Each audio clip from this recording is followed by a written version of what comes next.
최근에 눈도 많이 오고 강추위가 계속되고 있습니다. 제주도에는 강풍 때문에 비행기가 착륙하지 못해서 연착을 하기도 하였습니다. 바람은 우리의 눈에 보이지 않지만 우리에게 여러 영향을 미칩니다.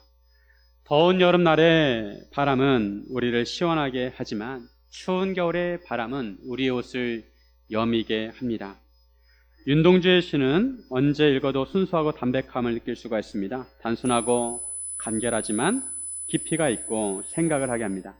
윤동주의 서시라는 시를 한 번쯤은 들어보셨을 것입니다. 죽는 날까지 하늘을 우러러 한 점 부끄러움이 없기를 잎새는 바람에도 나는 괴로웠다.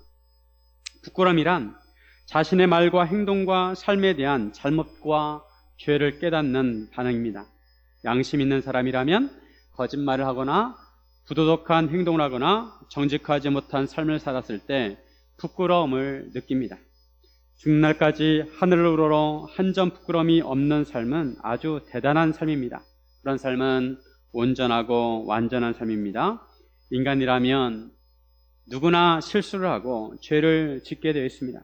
완벽한 인간은 아무도 없습니다. 그럼에도 우리는 윤동주처럼 죽는 날까지 부끄러움이 없는 삶을 추구해야 합니다. 괴로움을 느낀다는 것은 부끄러운 삶을 살지 않기 위해 괴로움을 느끼는 것입니다. 만약 하나님과 사람 앞에 부끄러움을 개의치 않는다면 그 사람은 이미 양심의 화인을 맞은 사람이라고 할 수가 있습니다. 그래도 괴로움을 느끼는 것은 아직 부끄럽지 않은 삶을 살 수 있는 희망이 있는 것입니다. 우리는 하나님 앞에 부끄러움이 없는 삶을 살아야 합니다. 오늘 본문은 사무엘의 고별 설교입니다.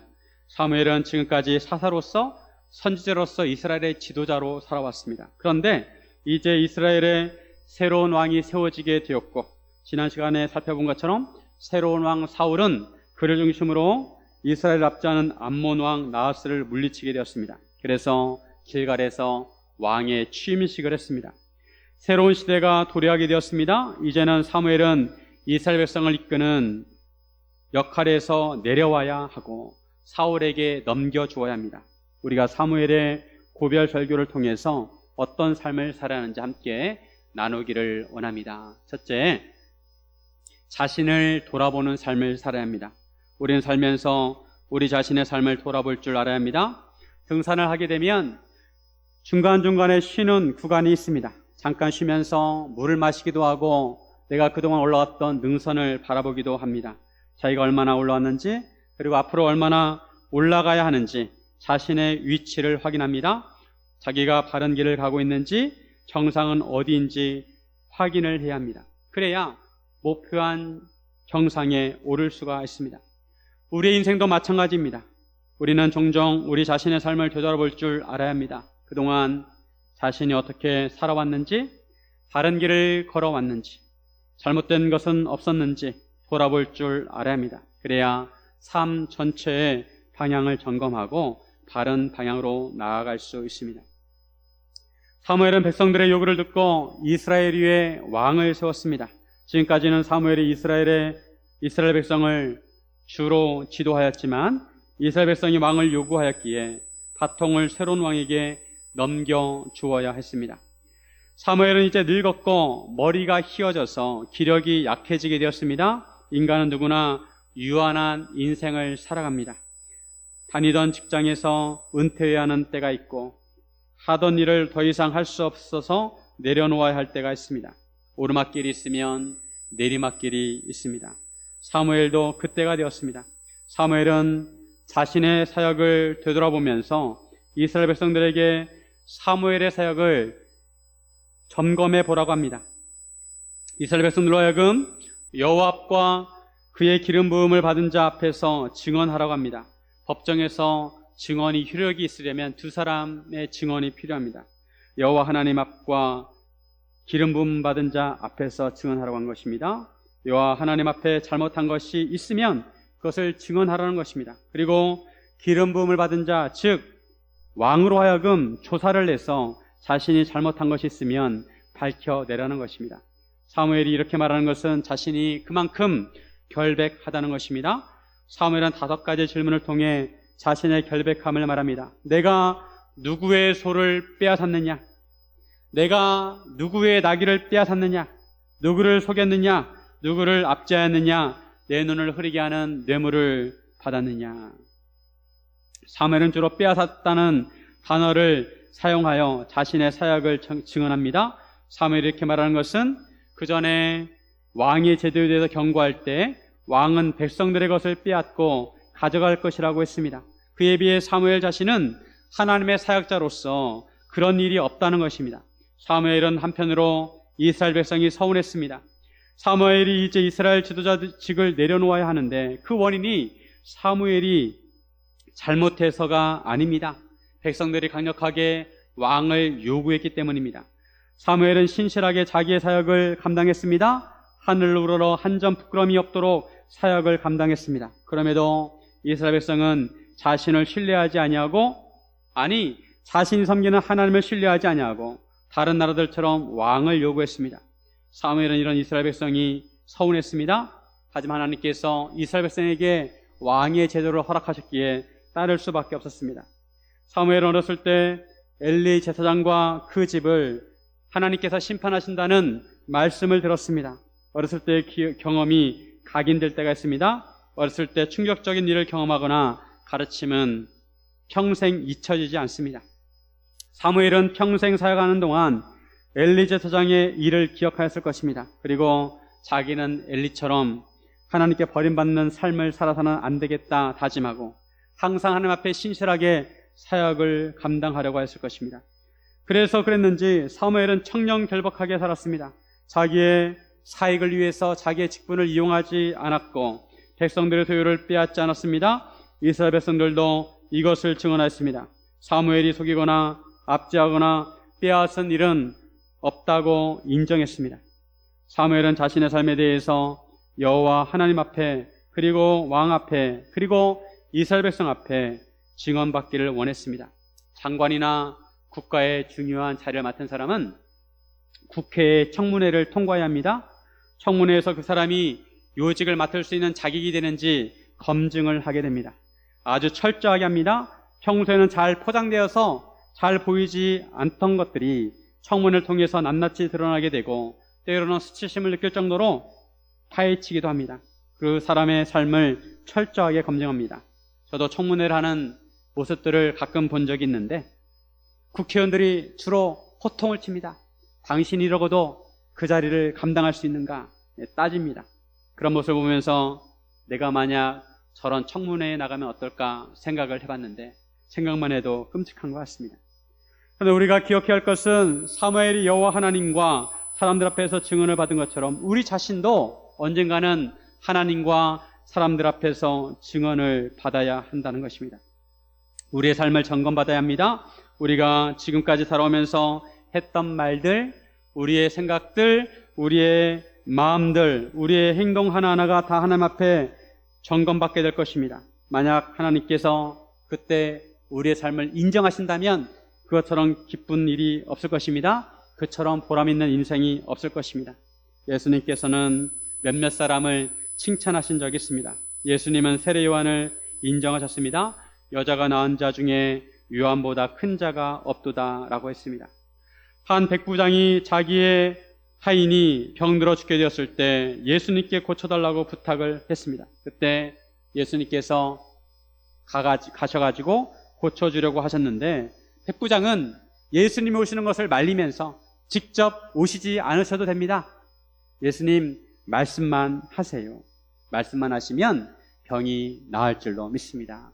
이때 예수님은 백부장의 믿음을 칭찬해 주셨습니다. 누가복음 7장 9절에 보면 예수께서 들으시고 그를 놀랍게 여겨 돌이키사 다른 무리에게 이르시되 내가 너에게 이르노니 이스라엘 중에서도 이만한 믿음은 만나보지 못하였노라 하시더라. 우리도 백부장처럼 한 예수님께 칭찬받는 믿음을 갖기를 원합니다. 우리가 언젠가 하나님 앞에 서야 한다는 것을 기억해야 합니다. 앞에 어떤 일이 있다는 것을 확실히 알 때 그 사람은 그것을 대비하며 살아갑니다. 우리는 평소에 물도 사서 먹고 기름도 사서 사용합니다. 우리가 생활할 때 물보다는 기름을 더 귀하게 여깁니다. 물이야 쉽게 그리고 싸게 구할 수 있지만 사람들은 기름값에 예민합니다. 그만큼 구하기 어렵고 비싸기 때문입니다. 하지만 사막을 걸어야 하는 사람은 기름이 아니라 물을 준비해야 합니다. 사막에서는 기름이 쓸모가 없습니다. 사막에서는 목이 마를 것이기 때문에 물이 더 소중합니다. 그래서 사막을 통과해야 한다는 것을 아는 사람은 물을 준비할 것입니다. 우리 인생도 이 세상이 끝이라고 생각하는 사람은 죽음 이후를 준비하지 않습니다. 하지만 하나님을 믿고 하나님의 존재를 믿고 천국이 실존한다는 걸 믿는 사람은 하나님 앞에 서는 날을 준비하며 살아갈 것입니다. 사랑하는 여러분, 자신의 삶을 되돌아보면서 하나님 앞에 신실한 삶을 사시기를 바랍니다. 둘째, 하나님의 변함없는 사랑을 신뢰해야 합니다. 우리가 자랄 때 부모님의 사랑을 받고 자랍니다. 부모님의 사랑이 밑바닥에 깔려 있습니다. 하지만 때로 잘못할 때 부모님에게 혼날 때가 있습니다. 부모님이 혼을 내면 무섭습니다. 피하려고 합니다. 하지만 엄마 아빠가 화를 내는 그 순간에도 엄마 아빠 마음에는 자식을 사랑하는 마음이 있다는 것을 알아야 합니다. 하나님께서도 우리를 변함없이 사랑하십니다. 우리가 때로는 잘못하고 하나님께 벌받을 일을 해서 하나님의 징계를 받을 때도 하나님은 근본적으로 우리를 사랑하십니다. 이것을 기억해야 합니다. 사무엘은 이스라엘 백성들에게 이스라엘의 역사를 되돌아보게 합니다. 하나님께서 모세와 아론을 세우셔서 그들의 조상들을 애굽 땅에 인도하여 내셨습니다. 사무엘은 이스라엘 백성에게 가만히 서 있으라고 합니다. 아무것도 하지 말라는 얘기가 아니라 가만히 생각해 보라는 것입니다. 하나님께서 이스라엘 백성들에게 얼마나 공의로운 일을 행하셨는지 생각해 보라는 것입니다. 야곱의 가족이 애굽에 들어간 후에 번성하게 되었습니다. 이스라엘 백성이 애굽 땅에서 고센 땅에서 수가 많아졌습니다. 그러자 바로가 이스라엘 백성을 핍박합니다. 괴롭힙니다. 그러자 이스라엘 백성은 하나님께 부르짖었습니다. 그때 하나님께서 모세와 아론을 보내셔서 이스라엘 백성을 애굽에서 인도하여 내셨고 가나안 땅으로 인도해 주셨습니다. 그런데 이스라엘 백성은 여호와 하나님을 어떻게 대했습니까? 그들은 여호와 하나님을 잊어버렸습니다. 9절에 보면 그들이 그들의 하나님 여호와를 잊은지라 여호와께서 그들을 하솔군 사령관 시스라의 손과 블레셋 사람들의 손과 모압 왕의 손에 넘기셨더니 그들이 저희를 치매 가나안 땅에 들어갈 때 여호와 하나님과 하나님의 행적을 잊지 말라고 기억하라고 그렇게 당부를 했는데도 가나안 땅에 들어가서 이스라엘 백성은 하나님을 잊어버렸습니다. 그러자 하나님께서 하솔군 사령관 시스라의 손과 블레셋 사람과 모압의 손에 이스라엘을 넘기셔서 그들을 회초리로 삼아 이스라엘을 징계하셨습니다. 그때 이스라엘 백성은 다시 여호와께 부르짖습니다. 우리가 여호와를 버리고 바알들과 아세다롯을 섬겨 범죄하였나이다 회개합니다. 그리고 이제 우리를 원수들의 손에서 건져내소서 그리하면 우리가 주를 섬기나이다 라고 했습니다. 그럴 때 여호와께서 사사를 보내셔서 그들을 구원해 주셨습니다. 11절 여호와께서 여룹바알과 베단과 입다와 나 사무엘을 보내사 너희를 너희 사방 원수의 손에서 건져내사 너희에게 안전하게 살게 하셨거늘. 여룹바알은 기드온입니다. 베단은 여기서 처음 나오는 사람인데 바락으로 추정이 됩니다. 입다, 사무엘 모두 사사입니다. 사사들은 하나님의 보내심을 받아 이스라엘 백성이 부르짖을 때마다 그들을 원수들의 손에서 건져내었습니다. 이처럼 출애굽 시대와 사사기 시대를 통해서 알 수 있는 것은 하나님께 부르짖으면 하나님께서 이스라엘 백성을 구원해 주신다는 것입니다.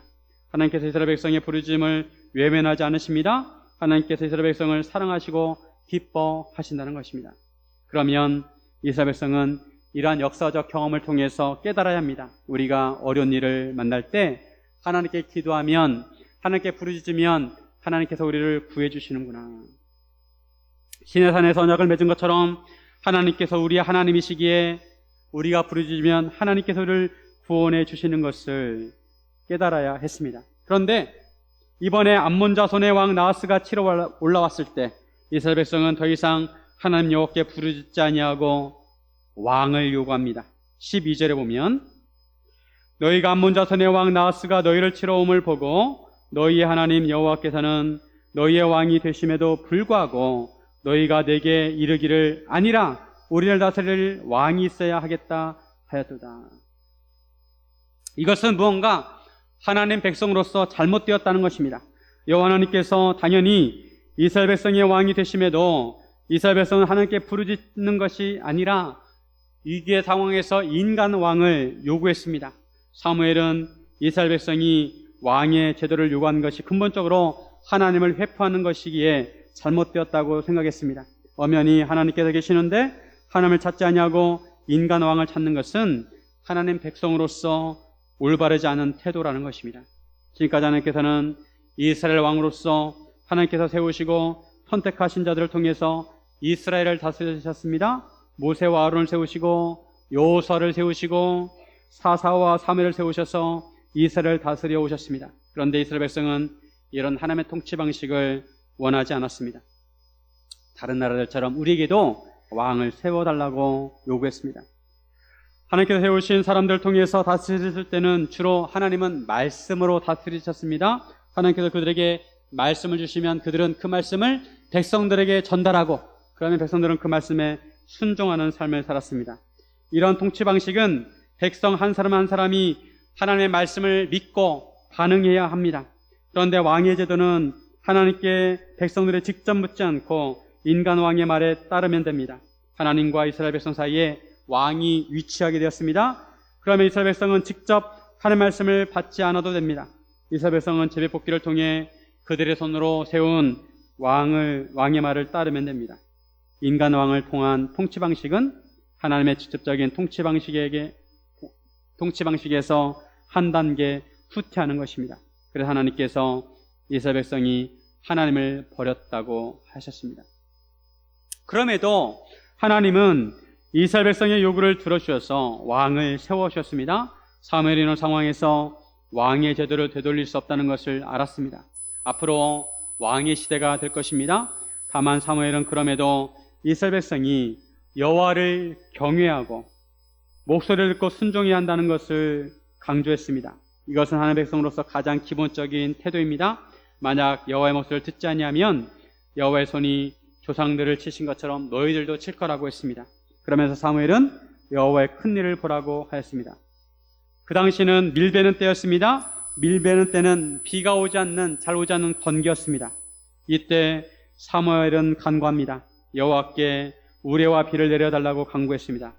이를 통해 이스라엘 백성이 왕을 구한 일이 여호와의 복전에서 범한 죄악이 크다는 것을 알라는 것입니다.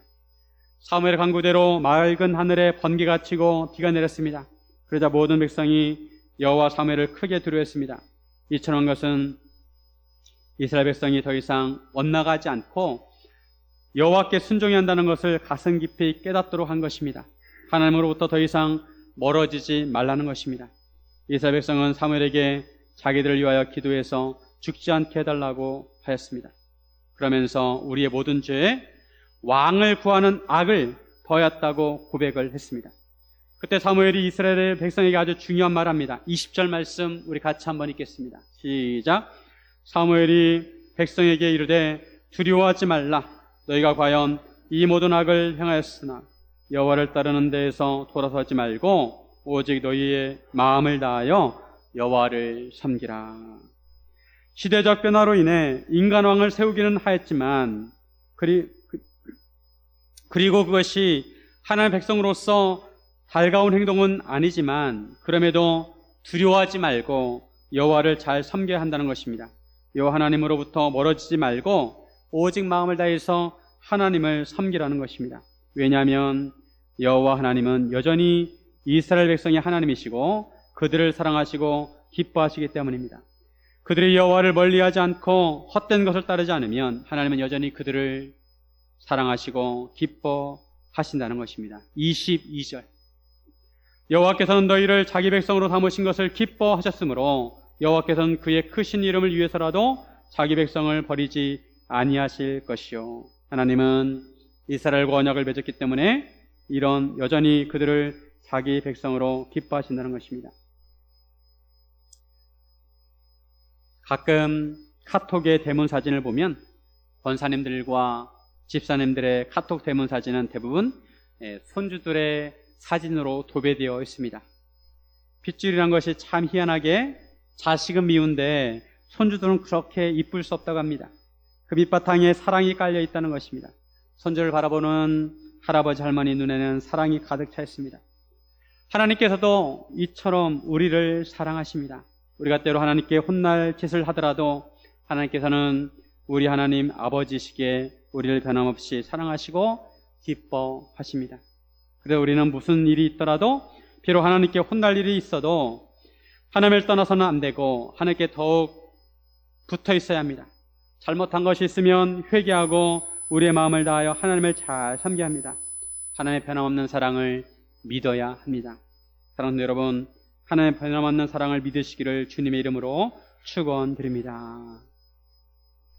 셋째, 상황이 변하여도 최선을 다해 섬겨야 합니다. 사람들은 상황에 따라 마음과 태도가 달라지는 경향이 있습니다. 회사에서 인사 이동이 있을 때 중요한 직책을 맡으면 어깨가 무거워지면서도 인정받는다는 생각이 있어서 일을 열심히 하려고 하는 마음이 생깁니다. 하지만 한직을 맡으면 힘이 빠지고 일할 의욕을 잃어버립니다. 하나님의 일을 할 때도 마찬가지입니다. 하나님의 큰 일을 맡았다고 생각하면 열심히 하려는 의욕이 생기지만 인정받지 못하는 일을 맡았다고 생각하면 일할 의욕이 사라집니다. 하지만 성도는 어떠한 상황에서도 상황이 변하더라도 최선을 다해서 하나님을 섬겨야 합니다. 사무엘의 입장에서 그동안 하나님의 사역자로서 이스라엘을 지도하고 큰 사역을 감당했습니다. 하지만 이제는 인간 왕이 세워지고 주도권을 왕에게 넘겨주어야 하고 모든 것을 내려놓아야 하는 상황이 되었습니다.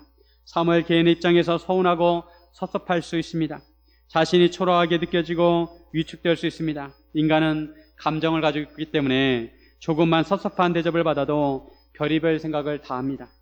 하지만 사무엘은 비록 상황이 변할지라도 자기의 사명을 끝까지 잘 감당할 것을 결단합니다. 23절에 보면 나는 너희를 위하여 기도하기를 쉬는 죄를 여호와 앞에 결단코 범하지 아니하고 선하고 의로운 길을 너희에게 가르칠 것인즉. 사무엘은 비록 이스라엘 지도자의 자리에서 내려오지만 그래도 이스라엘 백성을 위해서 끝까지 기도를 쉬지 않겠다고 말합니다. 심지어 기도를 쉬는 것을 죄라고 말합니다. 사무엘은 이스라엘 백성을 위해서 끝까지 쉬지 않고 기도하는 것을 자기의 사명으로 여겼습니다. 그리고 선하고 의로운 길을 이스라엘 백성들에게 가르쳐 주겠다고 합니다. 앞으로는 왕이 이스라엘 백성을 이끌지만 그래도 사무엘은 이스라엘 백성의 어른으로서 이스라엘 백성이 마땅히 걸어가야 할 선하고 의로운 길을 가르치겠다는 것입니다.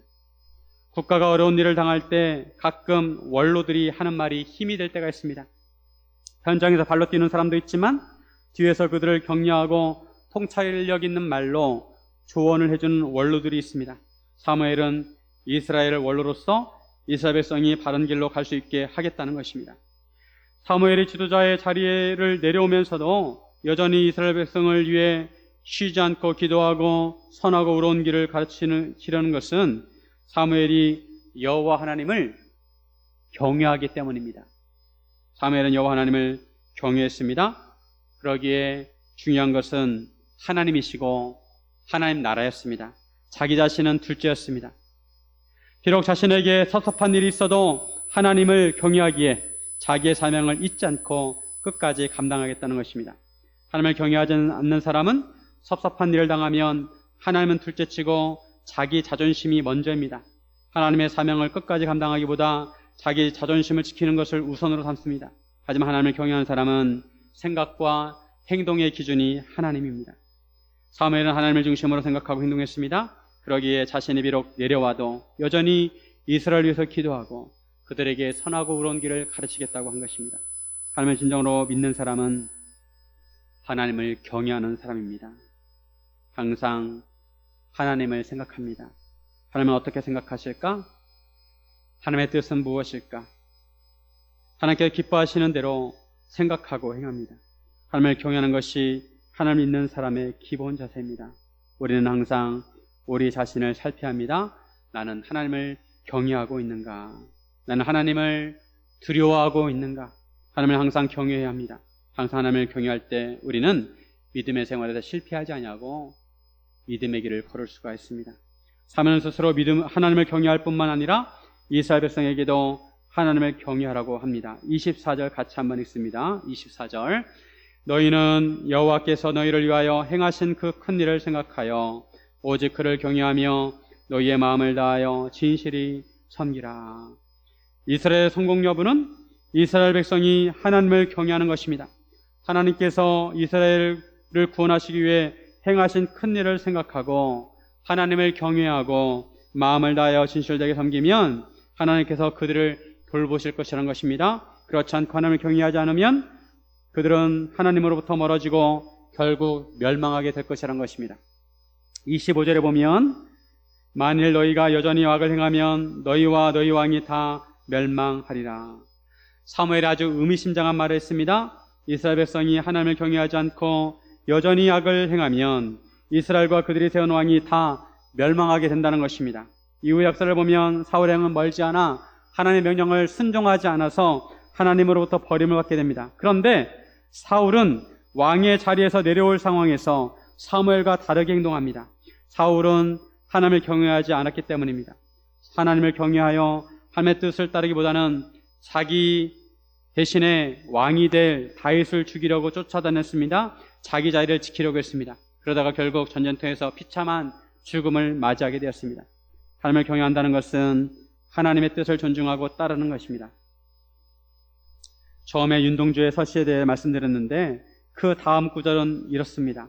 별을 노래하는 마음으로 모든 죽어가는 것을 사랑해야지. 그리고 나에게 주어진 길을 걸어가야겠다. 시인은 모든 생명체를 사랑하겠다고 다짐합니다. 그리고 자기에게 주어진 길을 걸어가겠다고 결단합니다. 죽는 날까지 한 점 부끄럼 없이 살기를 바라지만 현실은 녹록하지 않습니다. 바람이 불고 많은 유혹과 시험과 시련이 다가옵니다. 그래도 어떻게 해서든지 하나님 앞에 부끄럼 없이 살려고 하다 보면 괴로움을 느낍니다. 그럼에도 다시 마음으로 결단합니다. 그래도 사랑해야지. 그래도 사랑해야지. 모든 죽어가는 것, 지금은 살아있지만 결국 죽음으로 끝나는 생명들을 긍휼히 여기고 사랑해야지. 왜냐하면 예수님께서 사랑하라고 하셨으니까. 원수도 사랑하라고 하셨으니까 그래도 사랑해야지 다짐하는 것입니다. 윤동주의 입장에서 일본의 탄압과 간시를 받으면서 일본 유학 생활을 하면서도 모든 생명들을 사랑해야겠다고 다짐을 했습니다. 그리고 자기에게 주어진 길, 하나님께서 주신 사명의 길을 걸어가야겠다고 결단을 했습니다. 이것이 하나님을 경외하는 삶입니다. 하나님을 경외하는 사람은 어떠한 상황에서도 하나님의 뜻을 존중히 여기고 따르는 사람입니다. 어떤 환경에서도 최선을 다해 하나님을 섬기는 사람입니다. 해가 바뀌면서 환경이 달라지고 상황이 달라진 부분이 있을 것입니다. 그럼에도 우리는 하나님을 경외하고 끝까지 하나님께 주신 사명을 감당하며 최선을 다해 섬겨야 합니다. 이것이 믿음의 삶입니다. 바람이 불어서 괴로워도 하나님을 섬겨야 합니다. 누구나 예수를 믿는 것은 인생의 전환점입니다. 예수를 믿고 난 다음부터는 예수님이 우리 삶의 주인이십니다. 누군지 예수님을 믿고 나서 믿음의 길을 걷고자 합니다. 하지만 인간은 연약한지라 한 점 부끄럼 없는 삶을 살고 싶어도 때로는 세상에 오염되기도 하고 죄에 빠지기도 합니다. 우리의 삶을 되돌아보면 그러한 부끄러운 순간들로 점철되어 있습니다. 그럼에도 우리는 예수님의 십자가를 바라보아야 합니다. 예수님은 우리의 부끄러움을 가려주시기 위해 친히 부끄러운 십자가를 지셨습니다. 우리를 대신해서 다 벌거 벗겨주시고 우리를 취하기 위해서 채찍을 맞으시고 우리의 죄를 대속하기 위해서 보혈을 흘려 주셨습니다. 예수님의 십자가가 있는 이상 우리는 하나님 앞에 한 점 부끄럼 없는 삶을 살 수 있습니다. 예수님이 우리 대신 십자가를 지시고 우리를 의롭게 하셨기 때문입니다. 예수는 항상 우리를 새롭게 하시고 다시 시작하게 하십니다. 사랑하는 여러분, 우리를 십자가를 지신 예수님을 믿는다면 바람이 불더라도 사랑과 믿음의 길을 걸으시기를 주님의 이름으로 축원드립니다. 이렇게 기도하겠습니다.